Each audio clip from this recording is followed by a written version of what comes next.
삶의 작은 일에도 그 마음을 알기 원하네. 그 길, 그 좁은 길로 가기 원해. 나의 자금을 알고 그분의 그.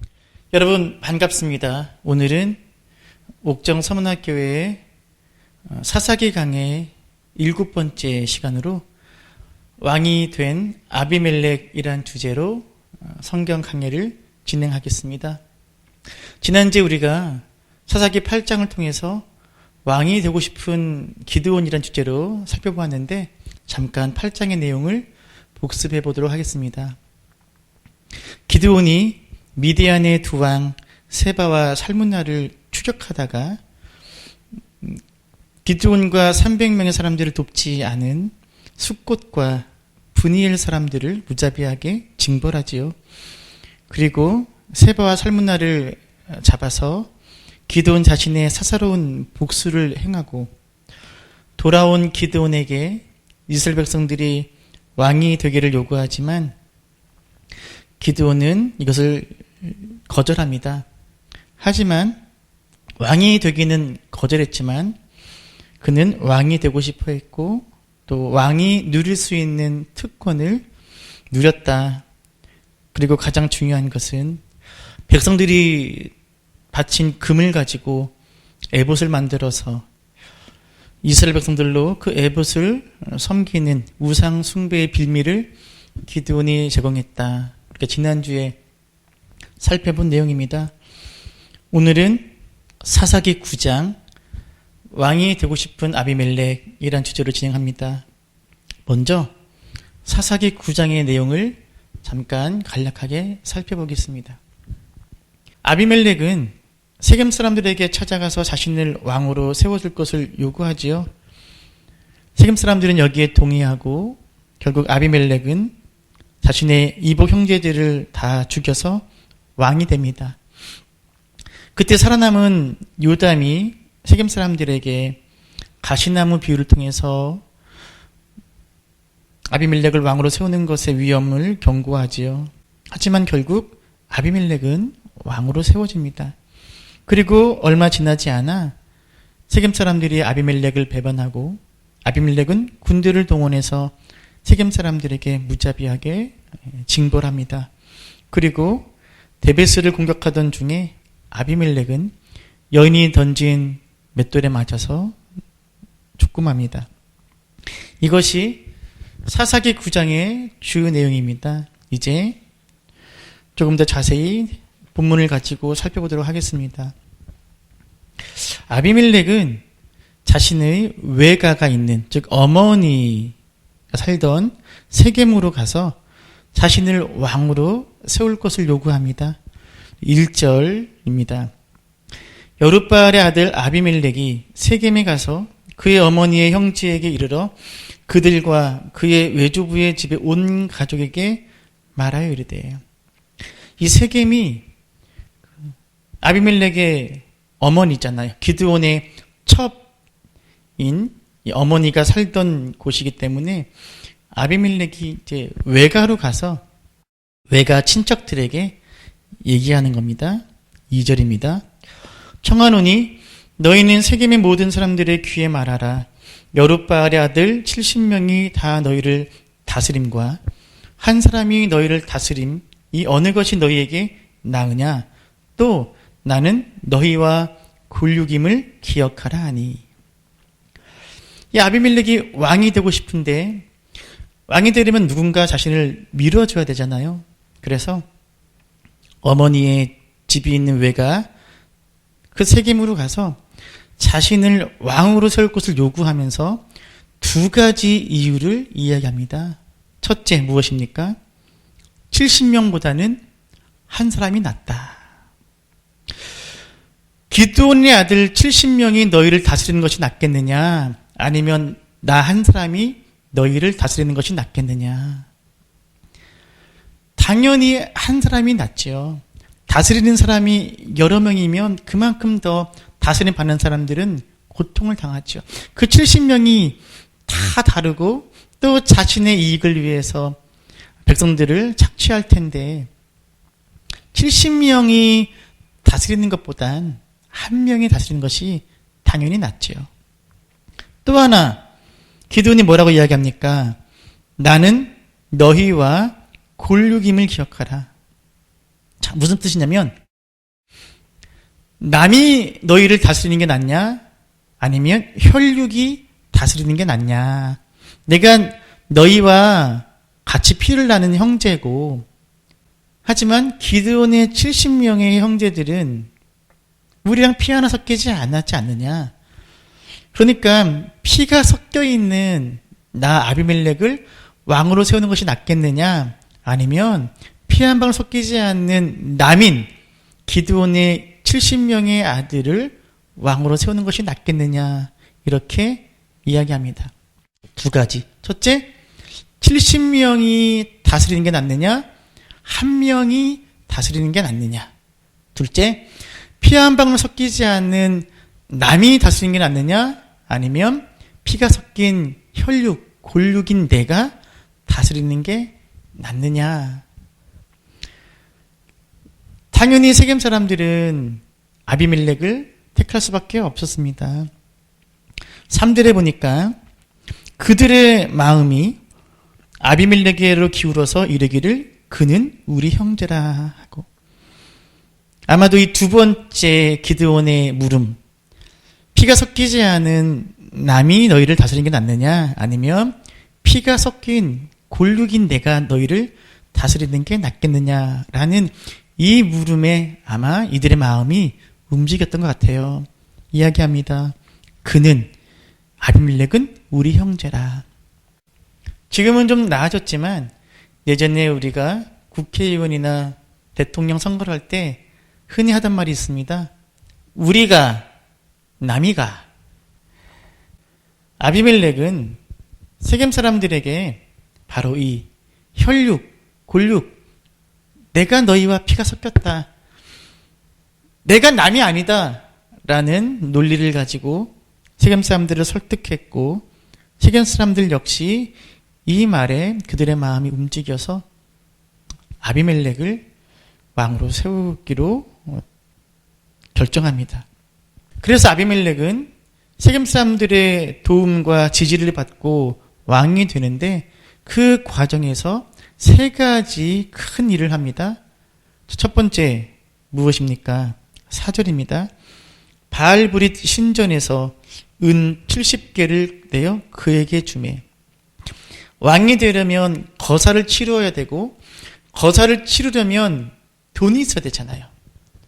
아비멜렉은 돈이 없으니까 세겜 사람들이 돈을 주는데, 일종의 거사 자금을 주는데, 그 돈이 어디서 나온 거냐면 바알브릿 신전, 우상의 신전에 바쳐진 돈, 우상의 돈을 받아서 아비멜렉은 사용합니다.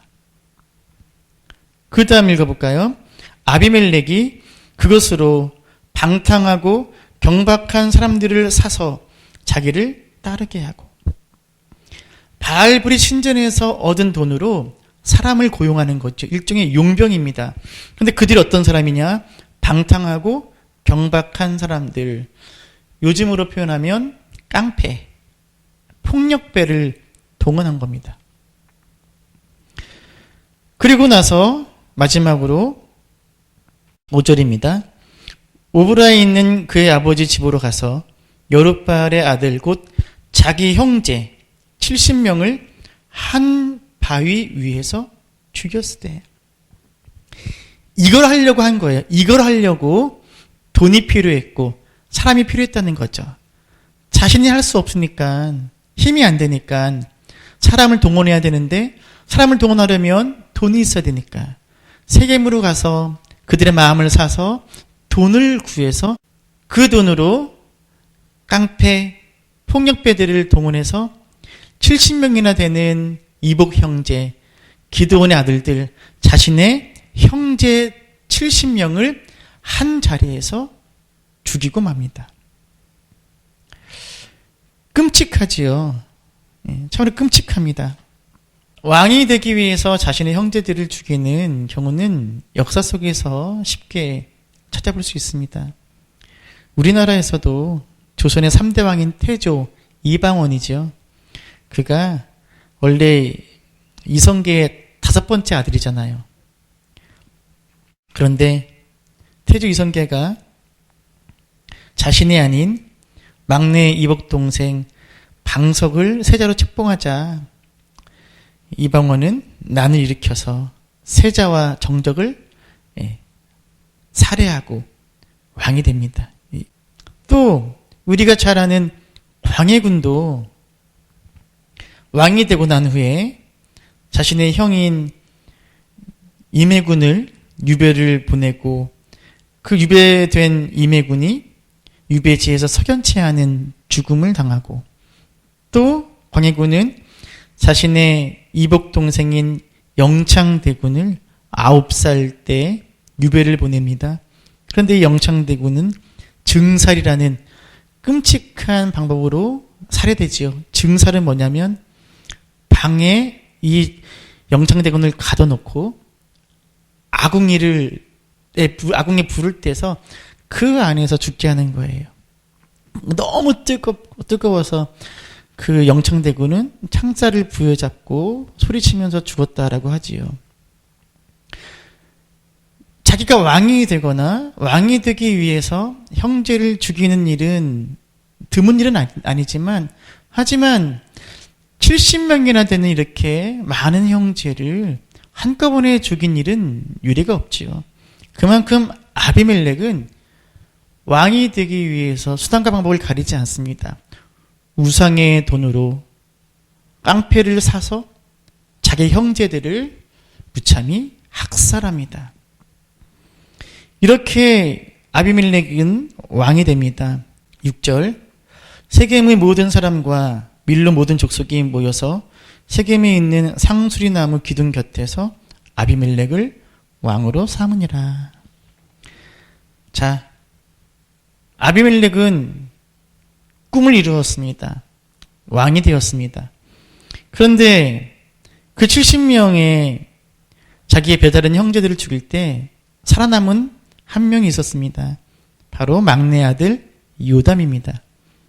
요담이 자신의 형제들이 죽임당한 것을 알고 또 아비멜렉이 왕으로 세워진 걸 알고는 그리심산에 와서 세겜 사람들에게 외칩니다.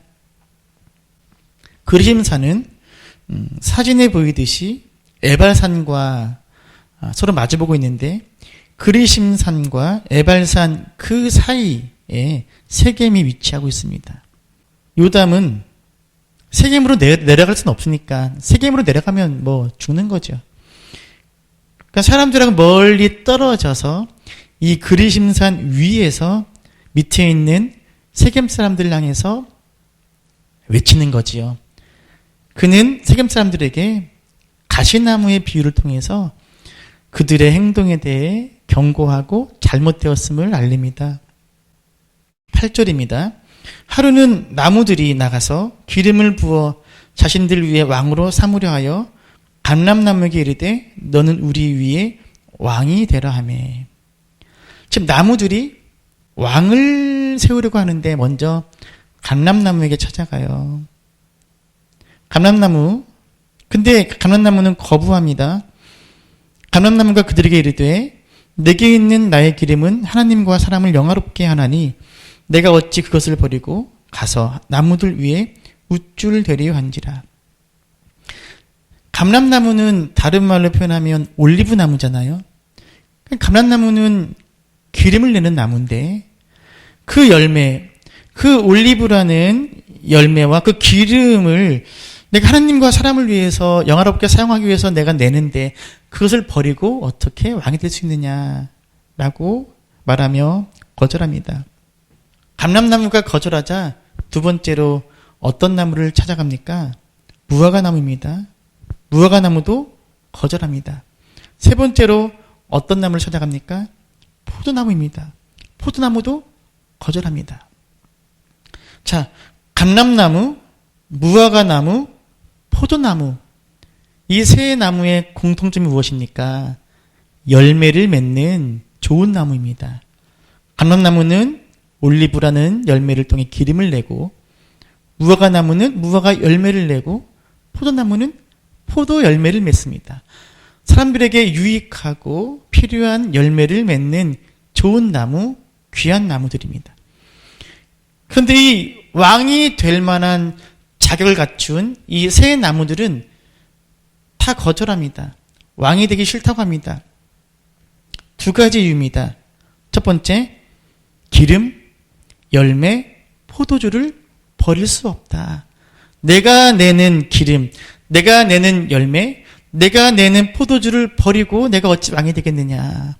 내가 지금 기름을 내고 열매를 내고 포도주를 내는 일이 너무나 중하고 귀한데 어찌 그 일을 버리고 왕이 되겠느냐라고 이야기합니다. 이 세 나무가 왕이 되기를 거부하는 두 번째 이유는 무엇이냐? 나무들 위에 우쭐대기 싫다는 거예요. 9절 하반절에 보면 내가 어찌 그것을 버리고 가서 나무들 위에 우쭐대리요 한지라. 11절과 13절에도 마찬가지로 나무들 위에 우쭐대리요라고 이야기하고 있습니다. 나무들 위에 우쭐대기 싫다는 거예요. 이 우쭐댄다는 건 나무들 사이를 왔다 갔다 하면서 건들건들거리는 모습을 보여줍니다. 왕이 그런 거라는 거지요. 그렇게 백성들 사이에서 건들거리며 다스리고 억압하고 통치하는 왕이 되기 싫다라고 새 나무는 이야기하며 거절합니다. 이 새 나무가 나무들이 왕이 되어달라는 청을 거절하는 이 이유를 통해서 우리는 중요한 것을 알 수 있습니다. 자, 무엇일까요? 빈칸에 들어갈 말을 한번 찾아봅시다. 무엇이겠습니까? 왕이 되는 것보다 각자의 소명이 더 중요하다. 감람나무나 무화과나무나 포도나무나 그들에게 주어진 소명은 기름과 열매와 포도주를 내는 것이고, 그리고 그것들은 여호와 하나님을 위하여 낸다는 거예요. 즉 자기들에게 주어진 소명을 감당하는 것이 왕이 되는 것보다 더 중요하다라고 이 비유가 알려줍니다. 우리는 높아지는 것이 복받는 것이라고 생각할 때가 많습니다. 하지만 물론 높아지는 것도 보일 수 있지만 높아지는 것이 내 사명에 방해가 된다면 그것마저도 내려놓을 수 있는 사명자의 모습, 소명자의 모습을 이 새 나무의 말을 통해서 알 수 있습니다. 새 나무가 거절하자 나무들은 이제 가시나무에게 찾아가서 왕이 되어달라고 요청합니다. 14절입니다. 이에 모든 나무가 가시나무에게 이르되 너는 와서 우리 위에 왕이 되라 하매. 다른 나무들이 왕이 되길 거부하니까 결국 가시나무를 찾아가는데 가시나무는 다른 나무들과는 달라요. 일단은 열매를 맺을 수가 없습니다. 열매가 없습니다. 아무 유익이 없어요. 게다가 가시나무는 무엇이 있지요? 가시가 있어서 그것을 만지는 사람들을 아프게 하고 상처를 줍니다. 요담의 비유에서 이 가시나무는 아비멜렉의 됨됨이를 알려주는 표현입니다. 자, 가시나무로 비유되고 있는 아비멜렉의 됨됨이는 어떠합니까? 첫째, 무능력합니다. 아까도 말씀드렸지만 감람나무, 무화과나무, 포도나무는 다 열매를 맺는 능력 있는 나무예요. 유용한 나무, 쓸모 있는 나무. 하지만 가시나무는 아무짝에도 쓸모없는, 오히려 농사를 짓는데 방해가 되는, 그래서 그것을 제거할 때 오히려 다치게 하는 아무 쓸모없는 무능력한 나무, 바로 아비멜렉을 이야기합니다. 아비멜렉은 왕이 되기에는 너무나 능력이 없다는 거예요. 두 번째, 아비멜렉의 자격 없음. 감람나무나 무화과나무나 포도나무는 귀하고 유용한 나무라서 왕이 될 만한 자격, 본이 될 만한 자격이 있어요. 하지만 아비멜렉은 그 어떤 것도 왕이 될 만한 자격이 없는 사람이다라는 걸 이야기합니다. 세 번째, 아비멜렉의 포악함입니다. 가시나무, 찔러서 아프게 하고 찢겨지게 하는, 상처 주는 그 가시처럼 너희가 아비멜렉을 왕으로 세우면 아비멜렉 때문에 고통과 아픔과 상처를 당할 것이다. 아비멜렉은 포악하다 라고 요담은 이야기하는 겁니다. 이렇게 세 가지, 아비멜렉의 무능력, 자격 없음, 포악함을 들어서 요담은 세겜 사람들의 선택이 잘못되었음을 이야기합니다. 이제 너희가 아비멜렉을 세워 왕으로 삼았으니 너희가 행한 것이 과연 진실하고 의로우냐? 이것이 여룻바알과 그의 집을 선대함이냐? 이것이 그의 손이 행한 대로 그에게 보답함이냐? 세겜 사람들, 너희가 아비멜렉을 왕으로 세운 건 기드온에 대한 배반, 배신이라는 거예요. 너희가 기드온을 생각한다면 이렇게 행동할 수 없다는 겁니다. 왜냐? 그 다음 절입니다. 우리 아버지가 전에 죽음을 무릅쓰고 너희를 위하여 싸워 미디안의 손에서 너희를 건져냈거늘. 우리 아버지 기드온이 미디안의 손에 이스라엘 백성들이 압제당할 때 죽음을 무릅쓰고 싸워서 너희를 구원하지 않았느냐? 지금 너희 행동이 그 기드온에 대한 은혜에 대한 보답이냐? 그것이 선대하는 거냐? 기드온의 아들들 70명이 죽어나갔는데 이 아비멜렉을 왕으로 세우는 것이 과연 하늘에서 기드온이 보고 기뻐하겠느냐? 이런 뜻입니다. 또 18절입니다. 너희가 오늘 일어나 우리 아버지의 집을 쳐서 그의 아들 70명을 한 바위 위에서 죽이고 그의 여종의 아들 아비멜렉이 너희 형제가 된다고 그를 세워 세겜 사람들 위에 왕으로 삼았도다. 너희가 기드온의 아들 70명을 죽이고 세운 왕이 누구냐? 여종의 아들 아비멜렉이다. 여종, 첩. 즉 요담은 크게 두 가지 이유를 들어서 세겜 사람들의 행동이 잘못되었음을 이야기합니다. 첫째, 여종, 첩의 아들인 아비멜렉에 대한 경멸이에요.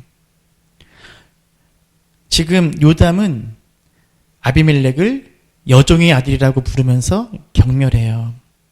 17절에 우리 아버지가 할 때 이 우리에는 아비멜렉은 포함되지 않는 거예요. 죽임당한 70명의 형제를 포함한 나, 우리 아버지, 기드온이 우리 아버지이지 아비멜렉의 아버지는 아니다. 아비멜렉은 첩의 자식이다. 그런 첩의 자식이 왕이 될 수 있느냐? 지금 요담은 자신의 배다른 형제인 아비멜렉을 첩의 아들이라고 경멸하고 있습니다. 두 번째, 요담의 주장에는 더 큰 문제가 있는데 기드온이 이스라엘을 구원했다는 착각입니다. 17절에 보면 우리 아버지가 전에 죽음을 무릅쓰고 너희를 위하여 싸워 미디안의 손에서 너희를 건져냈거늘. 맞습니까? 그렇습니까?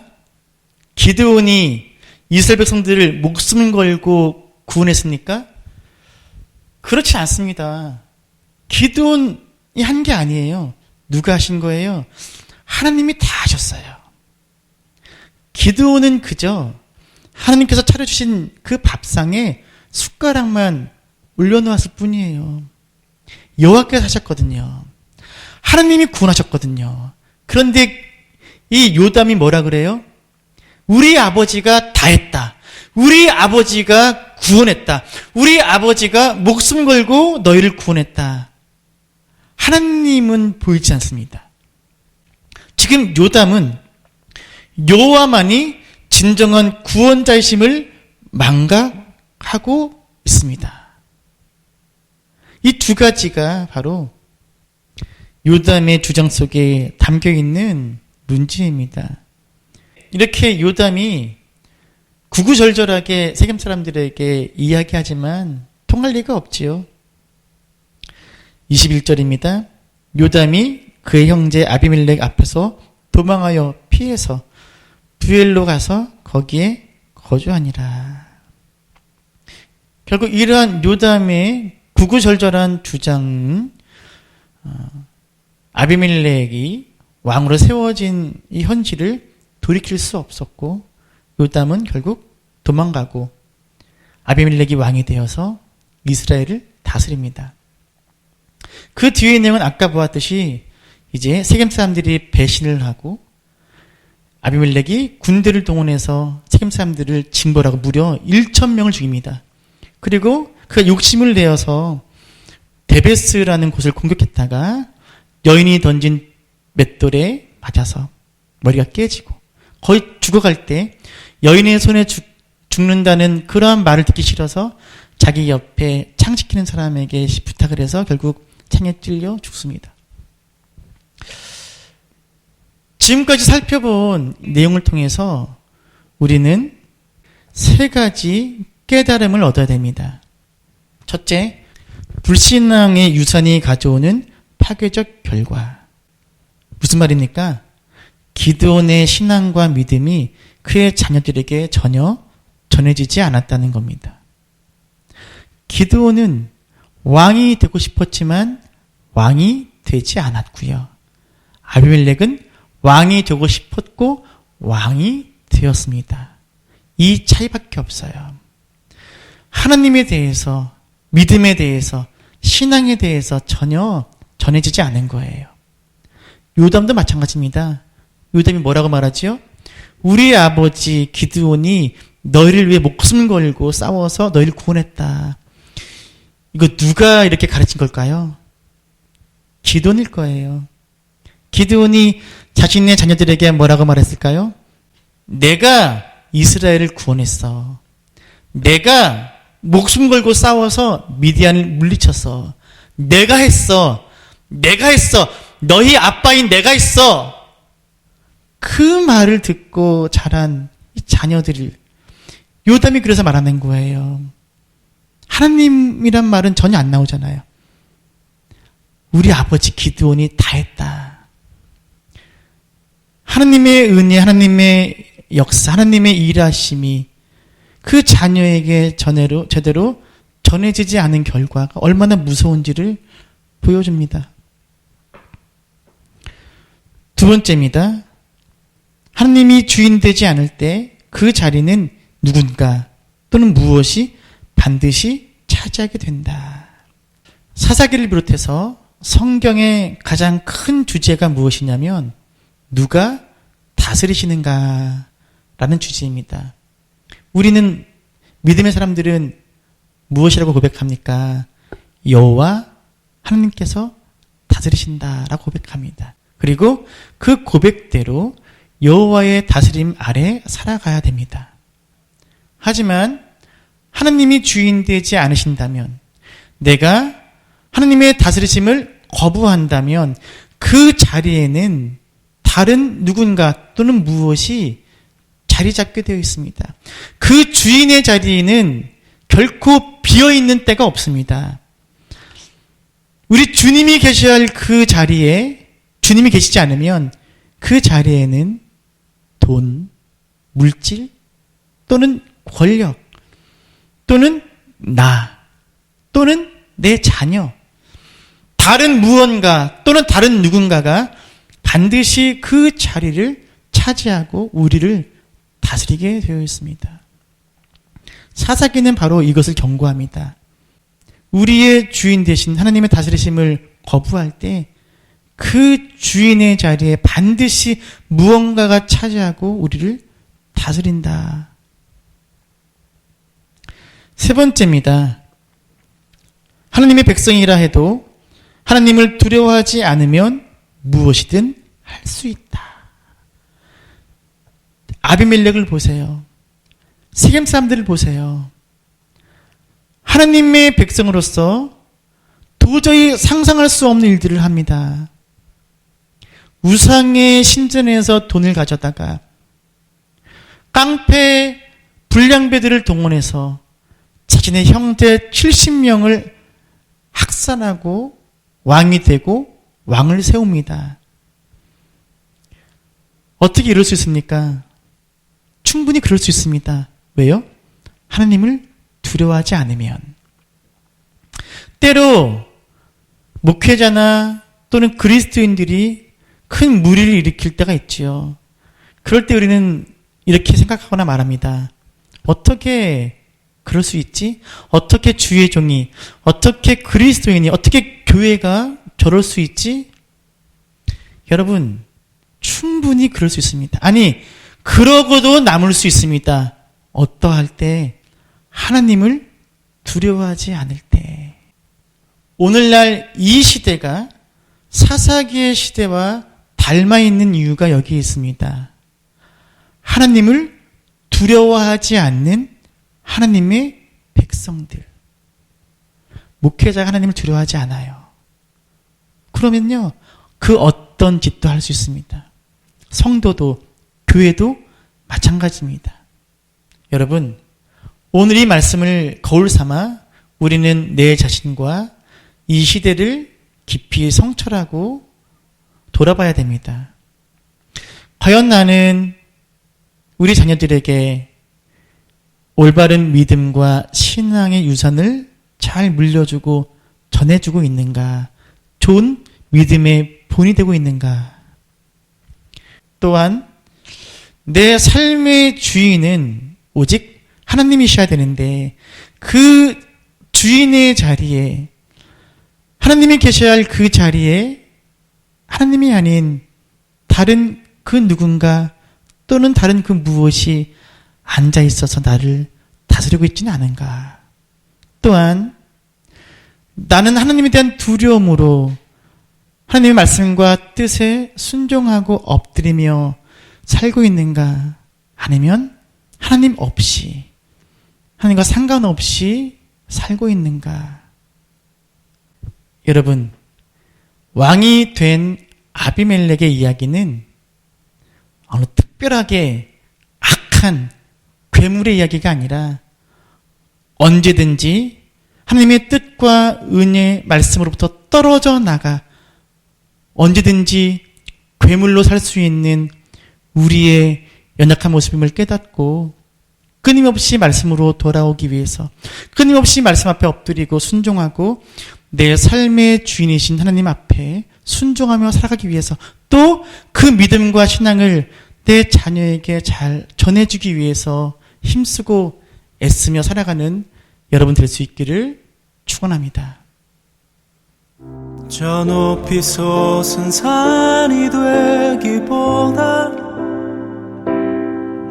여기 오름직한 동산이 되길,